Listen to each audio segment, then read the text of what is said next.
Mutiara Hikmah. Bismillahirrahmanirrahim. Assalamualaikum warahmatullahi wabarakatuh. Alhamdulillah. Wassalatu wassalamu ala rasulillah wa ala alihi wa sahbihi man wala amma ba'd. Para pemirsa Rasyad TV yang dimuliakan oleh Allah Subhanahu wa taala. Dalam sebuah hadis yang diriwayatkan oleh Imam Bukhari dan Muslim fi Sahihain, diceritakan bahwa ketika Nabi SAW mengutus dua orang sahabatnya, yaitu Abu Musa al-Ash'ari yang nama aslinya adalah Abdullah bin Qais, dan sahabat Mu'adz bin Jabal radhiyallahu taala anhuma ke negeri Yaman untuk mendakwakan Islam di sana, maka di tengah perjalanan terjadi diskusi ringan di antara mereka. Pertama, Abu Musa bertanya kepada Mu'adz, "Ya Mu'adz, kaifa taqra'ul Qur'an?" Mu'adz bertanya kepada Abu Musa, "Ya Abdullah bin Qais," karena nama aslinya adalah Abdullah bin Qais, "Kaifa taqra'ul Qur'an?" Bagaimana engkau membaca Al-Qur'an? Biasanya seperti apa? Maka Abu Musa al-Ash'ari radhiyallahu anhu mengatakan, "Qa'idan wa qa'iman wa ala jamb wa atafawwaquhu tafawwuqan." Wa fi riwayah wa ala rahilati wa atafawwaquhu tafawwuqan. Ya, aku akan baca Al-Quran ini dalam keadaan duduk, berdiri, berbaring, di atas kendaraan, dan di sela-sela setiap kesibukanku, aku berusaha untuk memanfaatkan waktu tadi untuk membaca Al-Quran. Tentunya ini adalah sebuah antusiasme yang luar biasa dari sahabat Abu Musa al-Ash'ari yang menunjukkan betapa pandainya dia memanfaatkan setiap menit dari waktunya untuk ibadah yang mulia, yaitu tilawatul Quran. Kemudian Abdullah bin Qais alias Abu Musa al-Ash'ari kembali bertanya kepada Mu'adz bin Jabal radhiyallahu anhu, "Wa kaifa taqra'u anta ya Mu'adz?" Lah, kau sendiri bagaimana kebiasaanmu dalam membaca Al-Quran? Maka Mu'adz radhiyallahu taala anhu mengatakan, "Amma ana fa anamu awwalal lail." Kalau aku biasa, atau kalau saya biasa tidur terlebih dahulu di awal malam. Aneh para pemirsa. Ditanya bagaimana baca Qur'annya, Mu'adz justru mengatakan, aku biasanya tidur dulu di malam hari, di awal malam. Thumma aqum wa qad qadaitu hadzi minan naum. Kemudian aku bangun setelah menyelesaikan hajat tidurku. Ya, ini ada jatah waktu tidur yang biasa digunakan oleh Mu'adz di malam hari, dan ketika jatah itu telah terpenuhi, beliau bangun melakukan sholat. Fa aqra'u ma kataballahu li.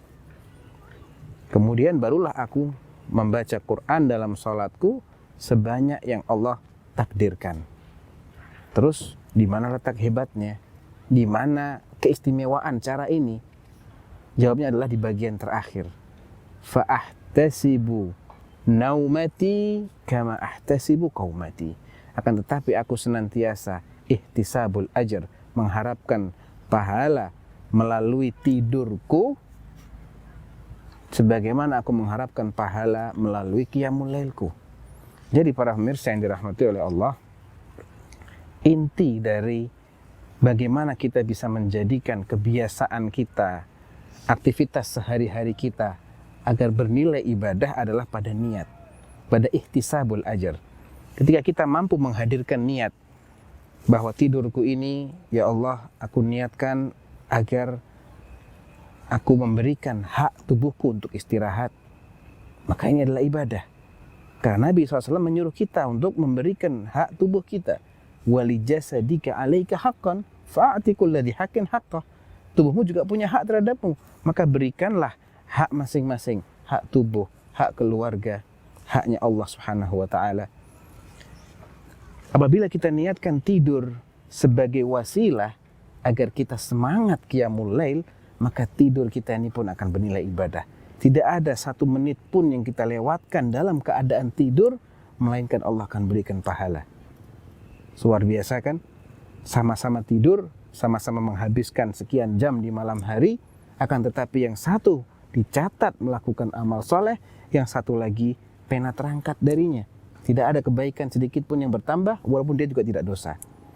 Ini menunjukkan pentingnya seseorang ihtisabul ajr, alias mengharapkan pahala dari Allah Subhanahu wa taala. Sehingga para ulama mengatakan Al-muwaffaq man sarat adatuhu ibadatan, wal mahrum man sarat ibadatuhu adatan. Seorang yang mendapatkan taufik adalah orang yang kebiasaan sehari-harinya bernilai ibadah, sedangkan orang yang terluput dari kebaikan, yang rugi adalah orang yang ibadah sehari-harinya dianggap sebagai kebiasaan, dan itu karena tidak adanya ihtisabul ajr. Istihdharun niyah dengan ihtisabul ajr, menghadirkan niat yang baik dalam setiap aktivitas kita dan mengharap pahala, itu akan menjadikan setiap aktivitas kita yang sifatnya kebiasaan sehari-hari menjadi bernilai ibadah. Kita bisa terapkan ini dalam tidur kita, dalam makan kita. Untuk apa kita makan? Sekedar ingin mengganjal rasa lapar, tidak ada pahala, tidak ada dosa. Namun kita makan dengan niat memberikan hak tubuh kita untuk mendapatkan nutrisi, maka Anda mendapatkan pahala. Kita makan dengan niat mencari kekuatan untuk beribadah, kita akan dapat pahala. Untuk apa kita bercanda dengan anak istri?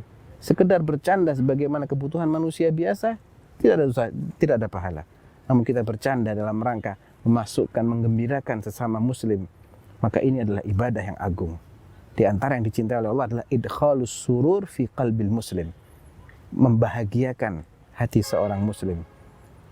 Kita bercanda dalam rangka menerapkan sunnah Rasulullah SAW yang suka mencandai anak-anak, suka bercanda dengan istrinya, kita dapat pahala. Oleh karena itu, istihdharun niyah dan ihtisabul ajr sangat penting pengaruhnya dalam merubah kebiasaan menjadi ibadah yang bernilai pahala di sisi Allah Subhanahu wa taala. Mudah-mudahan ini dapat mencerahkan kita, memberi kita inspirasi untuk pandai-pandai menghadirkan niat, dan semoga tausiah ini bermanfaat untuk kita semua. Wallahu taala a'lam. Wassallallahu ala nabiyyina Muhammadin wa ala alihi wa sahbihi wasallam. Assalamualaikum warahmatullahi wabarakatuh.